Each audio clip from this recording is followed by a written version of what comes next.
Vamos ver o que tem. Quem é antigo, o Assis, o pessoal que tá aqui, a galera das antigas, do Terça Livre, sabe de tudo isso. Mas talvez você, que tem chegado agora, não saiba o que verdadeiramente era o MBL, por que ele ganhou força, como ele cresceu e como ele foi cooptado e sequestrado por Renan Santos e Kim Kataguiri. Então, Pausa. Pro pessoal poder... Peraí, deixa eu entender. Então ele tá falando que o MBL cresceu e foi sequestrado pelo Renan Santos. O Renan, na verdade, fundou o MBL, cara. Né? Não sei se você sabe, mas... Enfim. Põe no em 25, vai, tá muito rápido. Vai lá. Saber direitinho o que era o MBL, por que ele ganhou força entre os jovens e como ele foi cooptado, porque pouca gente sabe disso, a gente fala disso desde 2014. Vamos lá. Perfeito. Desculpa, eu tive uma áudio da minha mãe aqui, me fala de outro. Não, você só precisa narrar de novo, porque o pessoal, eu quero que faça um corte disso, você explicar por que como o MBL começou, por que ele ganhou força e como ele foi sequestrado por Renan Santos e Kim Kataguiri. Vamos lá. Como é que ele começou? O MBL começou... Bom, vamos fazer uma digressão um pouco mais antiga, né? Como é que os movimentos de rua começaram? Começaram lá em 2013, né? Com as chamadas jornadas de junho. Aí, dá pra fazer uma análise, dá pra fazer alguns programas a respeito disso. Já errou. Mas quem não se lembra dessa época, né? Teve aquelas manifestações. E nessas manifestações, que originalmente era uma manifestação... Eram manifestações da esquerda, né? Essas manifestações foram, não de cooptadas, né? Porque não tem como cooptar sem algo central, né? Sem um comando central, mas simplesmente a população, que não era direita, né? Nesse momento, né? Era simplesmente a população decidiu, vamos pra rua também e vamos pedir o que a gente acha. Só que o que eles acham é totalmente oposto daquilo que a esquerda estava querendo que eles achassem, né? Então começaram a pedir privatização, começaram a questionar o governo Dilma, começaram a fazer um monte de coisa que não era a ideia. A Dilma tinha...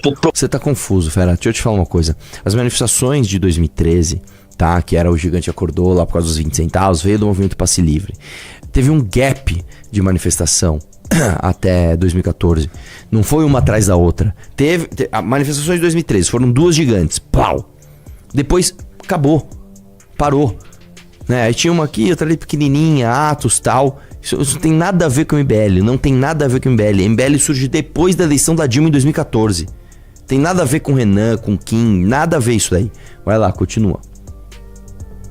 Proposto ali já estava na gaveta já uma constituinte exclusiva, que era golpe de Estado. Não tem outra leitura que se possa fazer daquele negócio, né? Era uma proposta de golpe de Estado, de fato.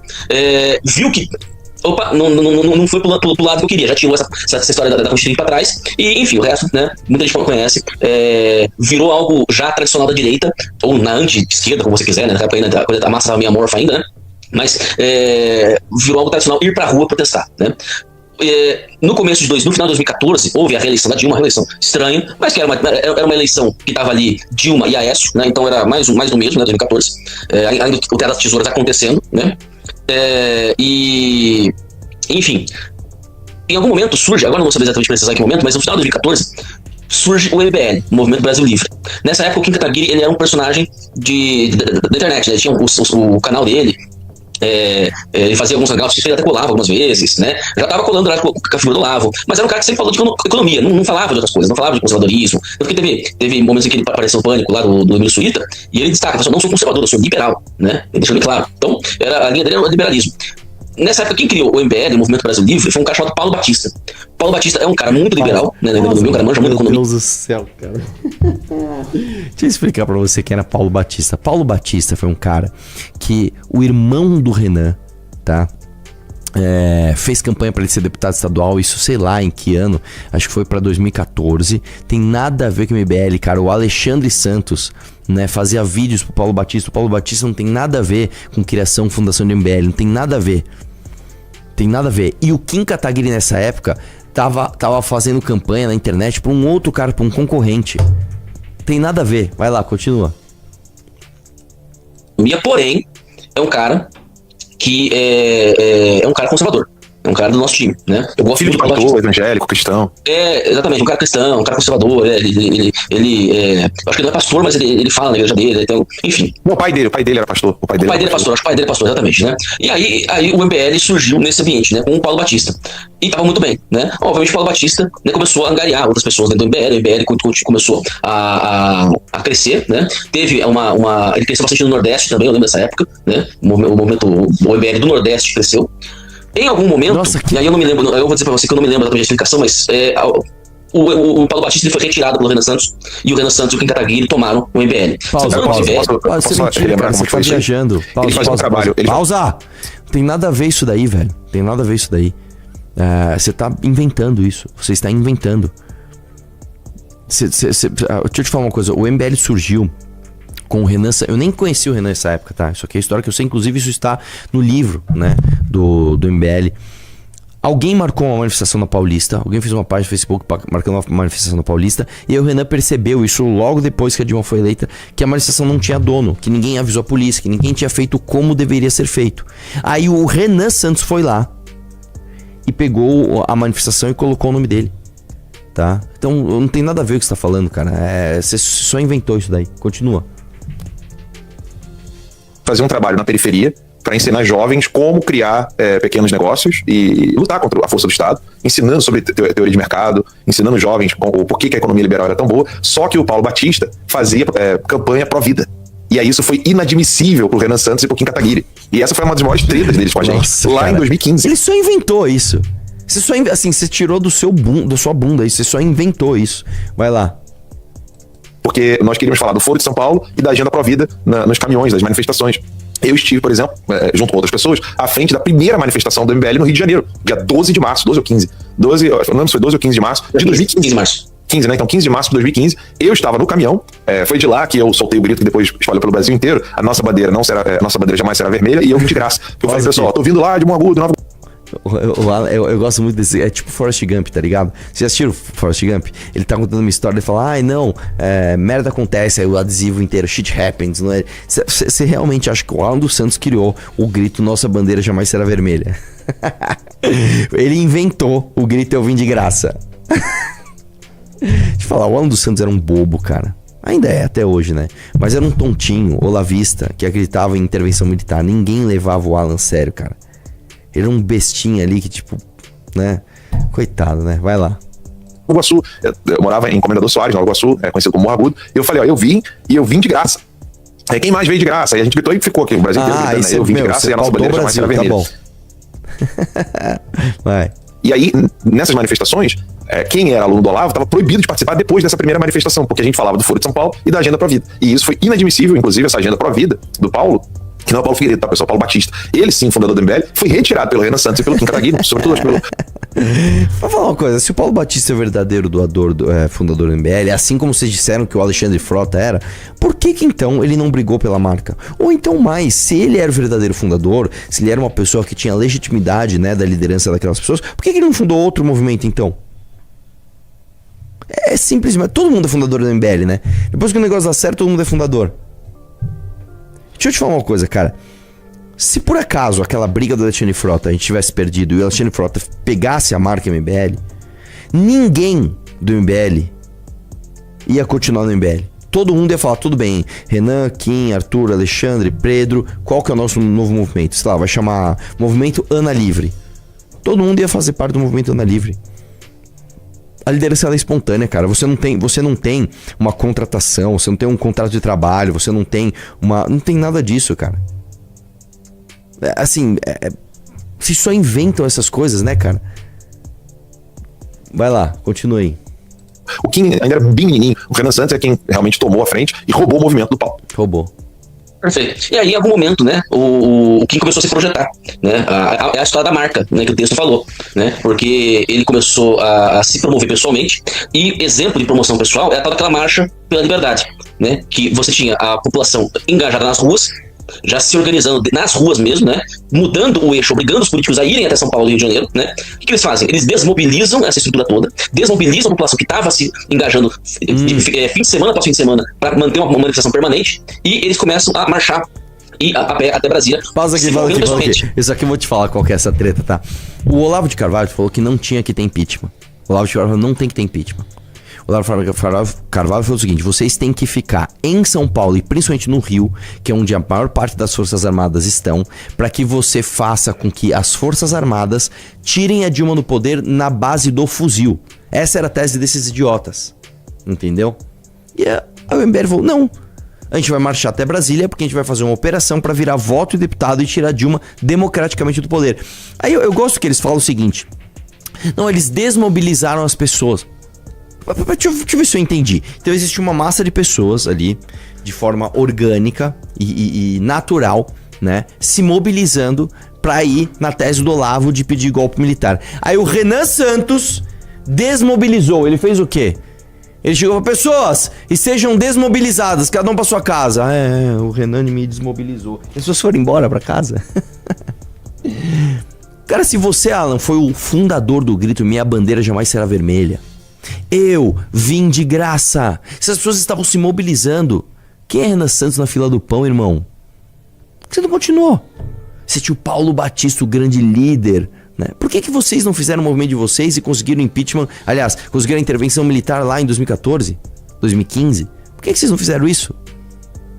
Não, a culpa é do Imbério que o Renan desmobilizou. Não, cara, o Renan simplesmente ele marchou pra Brasília contra o PSDB, inclusive. Né? Pra quem não sabe, o PSDB não queria protocolar pedido de impeachment. É muito ridículo, né, cara? Vamos lá. Continua, deixa eu ver o restinho. Né? Uma promoção pessoal, pra chegar lá e fazer o quê? Entregar um pedido de impeachment pro Eduardo Cunha, que obviamente sentou em cima. Mas naquele momento, aí você teve revista procurando Kim, colocando a revista internacional, acho que a Times. Pausa aqui. Não, cara, você tá completamente confuso, cara. Primeiro que o pedido de impeachment andou, tanto que a Dilma sofreu impeachment. Segundo que a Time foi falar do Kim depois, tem nada a ver. A Time fez uma reportagem dos eu não sei se foi Time ou Forbes, acho que foi a Time, né? Dos jovens mais influentes under 30.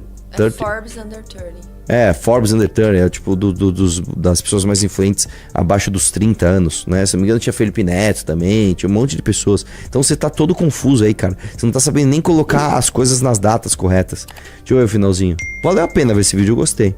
Sobre o Kim Kataguiri, né, o jovem que comanda as multidões do Brasil, né, sabe, um negócio assim, esquizofrênico, né, os caras acharem realmente que o povo tá vindo pra rua porque o Kim pediu, sabe, um negócio assim maluco, realmente maluco, né, mas é nesse momento que aí o MBL se consolida, né, e começa a se consolidar como uma disputa com o Jair. E eles em momento algum da Jair, fera, pausa essa aqui. mentalidade de Jair, o Jair nem existia essa época. O Jair era um deputado corporativista, tá? Que não fez absolutamente nada pelo impeachment. Ele nem fez nada pelo impeachment, como também não fez nada pela articulação olavista de ter um golpe de Estado. Ele não fez nada. Nada. O Jair Bolsonaro não fez nada. Me mostra um vídeo aí contundente do Jair Bolsonaro na época do impeachment. Me mostra aí, ele não fez nada, cara. Nada. Sabe o que ele fez? Ele apareceu na fotinho lá com o Eduardo lá pra fazer o izinho de impeachment junto com o Eduardo Cunha, né?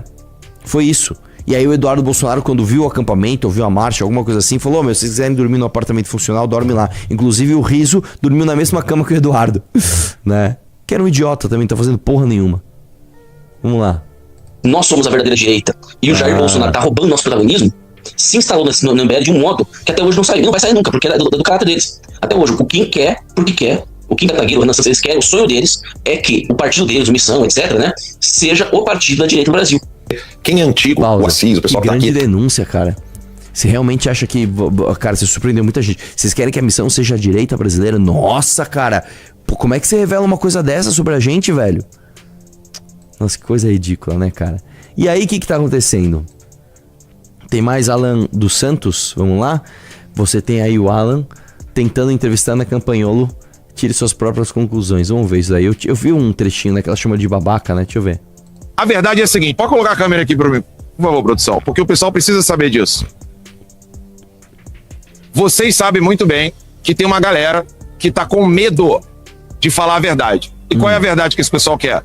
Eles querem fingir que estão apoiando Jair Messias Bolsonaro e os seus filhos, sobretudo Eduardo e Flávio, para dizer o que para vocês? Não, continua votando em mim, vota em mim que eu vou apoiar o Bolsonaro. No fim, o desejo desse pessoal é dizer: eu tenho um projeto de poder pessoal, não quero estar junto com o Bolsonaro, mas não tenho a coragem de falar isso antes das eleições.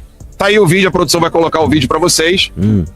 Eu cheguei, ela veio me cumprimentar. Quando ela viu que tava gravando, não ia ter como fingir. O que tá rolando? Eles estão percebendo o seguinte, né? O nicolismo cultural, né?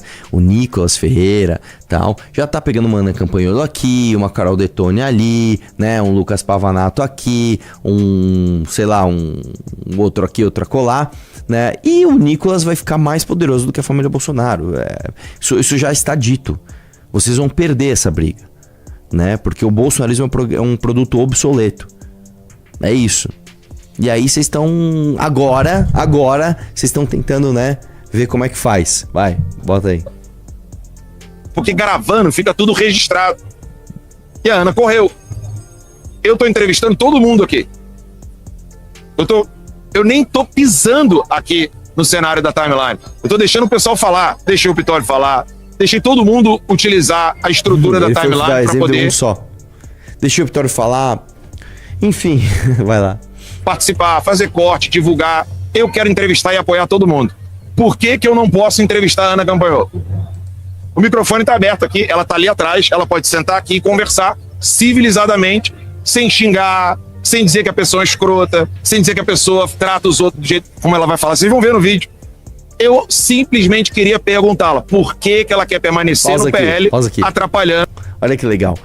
Não sei se você percebeu, eles estão fazendo um CPAC, né, nos Estados Unidos, que ninguém falou sobre isso. Só se fala em outra coisa.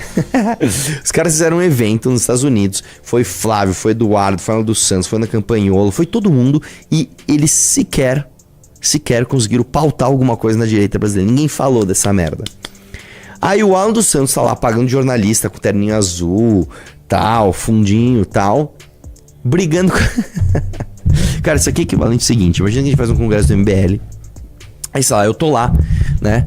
Fala, pessoal, estamos aqui no congresso do MBL. Aí eu, sei lá, eu brigo com, sei lá, com o Pedro Deirô. O Pedro tá ali, ó. O Pedro ficou me chamando de babaca, né? Caramba, velho. Vocês entenderam o que é o bolsonarismo? Vocês entenderam o que é o bolsonarismo? O bolsonarismo é isso, é um conjunto de projetos individuais, um monte de gente sem coordenação, um monte de gente burra, fraca, de psicológico abalado, que fica pensando, como é que eu faço pra ter mais like hoje? Amanhã eu vejo o que eu faço. Ninguém trabalha por projeto nenhum. Todo mundo trabalha pelo seu dia. Eu quero que o meu dia tenha likes, é isso, é só isso.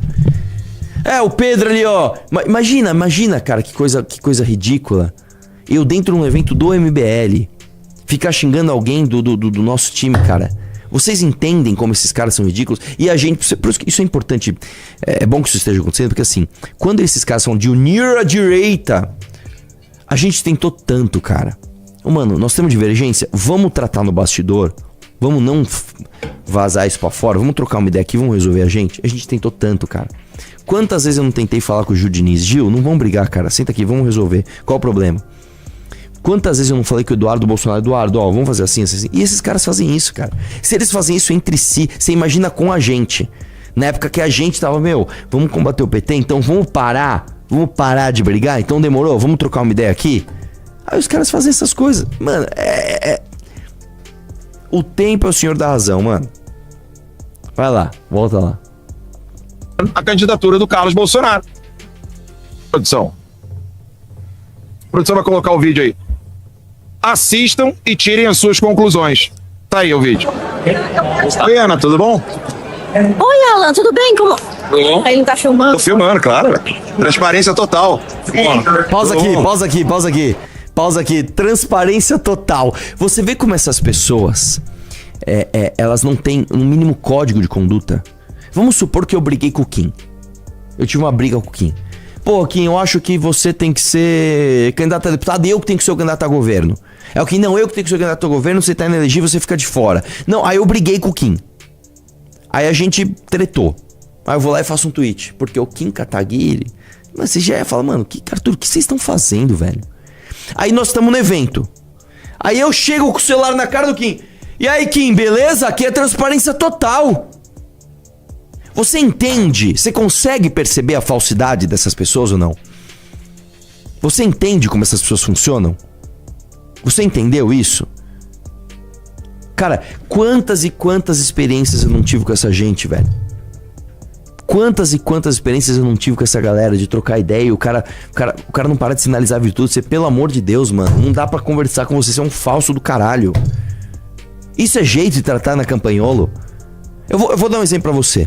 Eu cruzei com a Ana Campanholo no Spectrum. Nós chegamos, eu não lembro qual foi. Foi o meu debate com os comunistas. O dela era antes ou depois do meu? Eu não lembro agora. Eu acho que era depois. O dela era depois, eu acho. Eu não lembro. Eu cheguei lá, a Ana Campanholo tava lá. Ô, Ana, tudo bem? Ô, como é que tá? Tudo bem? E você? Beleza? Como é que tá? A gente é de times diferentes, cara. Nós somos de times diferentes. Se eu tô filmando, o que ia acontecer? Ela ia sair fora. Ela fala, pô, legal, protocolar e sair fora. Como eu não estava filmando, a gente teve uma interação. né? Tem um camarim que fica todo mundo lá em cima. A gente subiu. Aí tava a minha equipe, a equipe dela. E aí conversamos normal.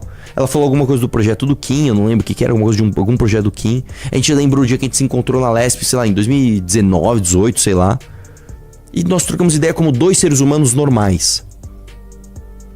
Agora, o Alan dos Santos e a Ana Cabral, eles não conseguem fazer isso entre si, cara, porque o time é tóxico. Vai lá. Eu ia ser simpática, mas aí vi que você tava só querendo aproveitar o dia. Não tô querendo aproveitar.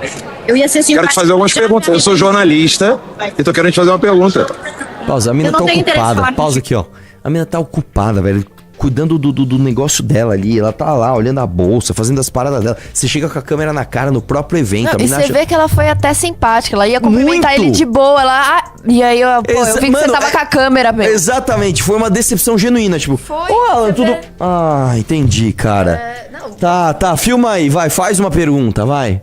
foi exatamente isso. Porque ela foi até... Oi, Alan, tudo bem? Não, ó, vou até voltar um pouquinho. Vai lá. Cadê? Aqui, ó. Oi, Ana, tudo bom? Oi, Alan, tudo bem? Como...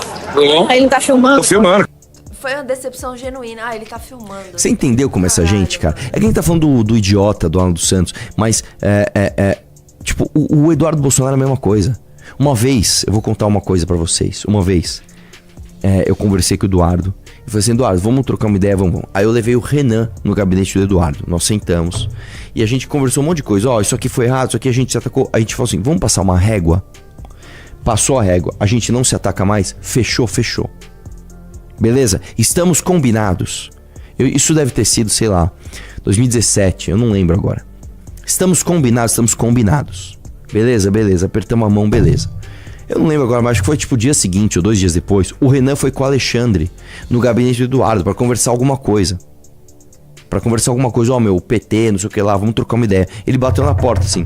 Cara, os caras já abriram o gabinete. Oi, aí, beleza? Já todo mundo com o celular. Eles, calma, gente, só vim conversar com o Eduardo aqui. Você entendeu como essa gente funciona? Vai lá. Claro, transparência total. Tudo bom? Eu ia ser simpática, mas aí vi que você tava só querendo aproveitar o dia. Não, tô querendo aproveitar. Eu ia ser simpática. Quero te fazer algumas perguntas. Eu sou jornalista e tô querendo te fazer uma pergunta. Eu não tenho interesse em falar contigo. Tá bom. Você é uma pessoa intragável. Por quê? Porque elas da maneira indigesta que você trata as pessoas. Eu vim te cumprimentar, você ia me cumprimentar. Aí só porque eu tava gravando pra mostrar, fazer uma pergunta pra você, aí eu sou intrigável. Eu tô falando com ela, agora o assessor tá querendo se intrometer, diga. Não, ele não é só um assessor. Ok. Ele não é só um assessor. A gente não trata as pessoas como vocês tratam. Mas por que eu como jornalista, eu não posso te entrevistar? Vamos lá, pessoal. Por que eu como jornalista eu não posso te entrevistar? Ela não quer falar, cara. Não quer Não, falar. sim. Mas por que como jornalista? Eu tenho direito. Mas você não dá entrevista para as fake news? Você não dá entrevista para CNN, por exemplo? Por quê? Por que para timeline você não pode? Porque você é um cara que perdeu a mão, né? Me diga. Perdeu a mão, eu não quero. Ana, argumente. Por que eu perdi a mão? Tudo bem, né? Ah, obrigado, cara. Não, mas argumenta. Argumenta por que eu perdi a mão. Argumenta por que eu perdi a mão. Ixi, tá sem o... Ele ficou sem som. Outro momento. Nesse 21 aí no Brasil. O microfone tá aqui. A Ana Campanholo tá ali. Ela pode ser entrevistada pelo Ramais. Ela pode ser entrevistada por mim. Ela pode utilizar o microfone aqui e explicar. Por quê? Por que usar de adjetivos? Por que dizer, você é uma pessoa que trata os outros? Porque Pode você é um perguntar qualquer bosta. um aqui. Porque você é intragável. Se eu não dei entrevista, se eu não cedi espaço da timeline pra todo mundo. Pra todo mundo. Pode perguntar aqui, ó, pessoal da Ouro Verde. Todo mundo aqui, todos os deputados, vereadores, todo mundo aqui. Por que ela não pode? É uma pergunta simples. É isso.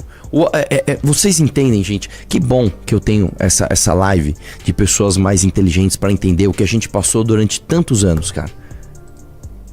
Sabe? As pessoas, não, vocês têm que se unir com eles. E eles gigantes, que eles não eram do tamanho que eles estão hoje, apanhando pra caramba, já foram governo, já fizeram um monte de merda, todo mundo sabe que o Flávio é um ladrão. Não, na época em que existia o mito, Bolsonaro é o perfeito salvador da pátria. E a gente tentando falar, cara, e eles com essa maneira escrota de agir, entendeu? E a gente, cara, você viu o que a gente já passou, cara? Você foi foda, meu. Foi foda, você é louco. Foi horrível, cara. Foi horrível. Ainda bem que hoje, tá? A gente tem... Quantas pessoas estamos aí, Ana Hering? 6.000 pessoas ao vivo, 3.700 likes. Que bom que tem 6.000 pessoas numa live. Que antes a gente fazia live pra 800, 900 pessoas. Que bom que hoje eu tenho 6.000 pessoas numa live pra falar pra você, mano. Você entende o que a gente já passou, cara? Como foi difícil, cara. Como foi difícil, velho. Eu sempre conto essa história. Uma vez o Eduardo pediu pra fazer um vídeo com ele e eu fiz um vídeo. Era um vídeo onde eu fazia umas perguntas e ele respondia. Aí eu editei e coloquei no meu canal, né? Eu não lembro agora as perguntas, mas eram tipo assim, a gente combinou. Ó, vou perguntar de privatização de Petrobras e tal, e você responde. Na época pra campanha presidencial do Jair Bolsonaro. Fizemos um vídeo, pus no meu canal. Aí ele me mandou mensagem depois, Arthur, faz um vídeo aqui sobre esse tema. Fiz. Aí que ele fez? Ele cortou vídeos do próprio vídeo, trechos do vídeo que eu fiz pra ele. E mentiu falando que eu fazia outra coisa. No meu debate com o Nando Moura, de 2018, tá? Eu fiz questão de colocar um lettering. Porque quando eu fiz o debate com o Nando Moura, quando eu falei do Olavo de Carvalho, ele colocou um lettering corrigindo do Olavo de Carvalho dos fetos de Pepsi, não sei o que lá, né? Eu falei, não, então eu quero um lettering também. Quando eu falar do Eduardo Bolsonaro, coloca um lettering, tá? Que aconteceu isso e aquilo. Vocês podem ver, o vídeo tá no ar ainda. No meu vídeo de debate com o Nando Moura tem um lettering explicando essa treta com o Eduardo Bolsonaro na época de 2017. Era isso, a gente passava isso o tempo todo, mano. Só que não tinha 6.000 pessoas na live. A gente não tinha o nosso lado pra fortalecer. A gente falava e tipo assim, a gente era engolido, tá? Pelo mito. Não, Jair Bolsonaro é inquestionável, né? Foda, foi foda.